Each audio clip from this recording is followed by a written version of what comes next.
মুন্সিগঞ্জ জেলা প্রেস ক্লাবের আয়োজিত পবিত্র মাহে রমজান উপলক্ষে ইফতার মাহফিল। স্টাফ রিপোর্টার মোহাম্মদ নাসির উদ্দিন জানান,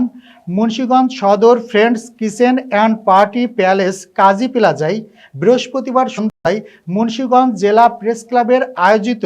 পবিত্র মাহে রমজান উপলক্ষে ইফতার মাহফিল পালিত হয়েছে।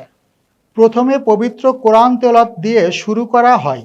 পরে দোয়া ও মোনাজাত দিয়ে শেষ হয় অনুষ্ঠানটি। অনুষ্ঠানে মুন্সিগঞ্জ জেলা প্রেস ক্লাবের সভাপতি মোহাম্মদ সাইফুল ইসলাম কামালের সভাপতিত্বে ও সাধারণ সম্পাদক মোহাম্মদ জসিম মোল্লার সঞ্চালনায় এ সময় প্রধান অতিথি হিসেবে উপস্থিত ছিলেন অতিরিক্ত পুলিশ সুপার অর্থ ও প্রশাসন কাজী হুমায়ুন কবির, মুন্সিগঞ্জ বারের জিপি অ্যাডভোকেট তুতামিয়া, নারী ও শিশু আদালতের special PP advocate Jahangir Hossain ঢালি,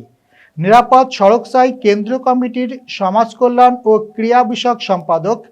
এম জামাল হোসেন মণ্ডল, মুন্সিগঞ্জের সময় পত্রিকার সম্পাদক মঈনুদ্দিন সুমন, মুন্সিগঞ্জ সাংবাদিক ইউনিয়নের সভাপতি কাজী বিপ্লব হাসান, মুন্সিগঞ্জ জেলা প্রেস ক্লাবের সিনিয়র সহসভাপতি দেশ সেবা পত্রিকার সম্পাদক ও প্রকাশক আবু হানিফ রানা, মুন্সিগঞ্জ জেলা প্রেস ক্লাবের সহসভাপতি আনোয়ার হোসেন ও আরও অনেক সাংবাদিকবৃন্দ উপস্থিত ছিলেন।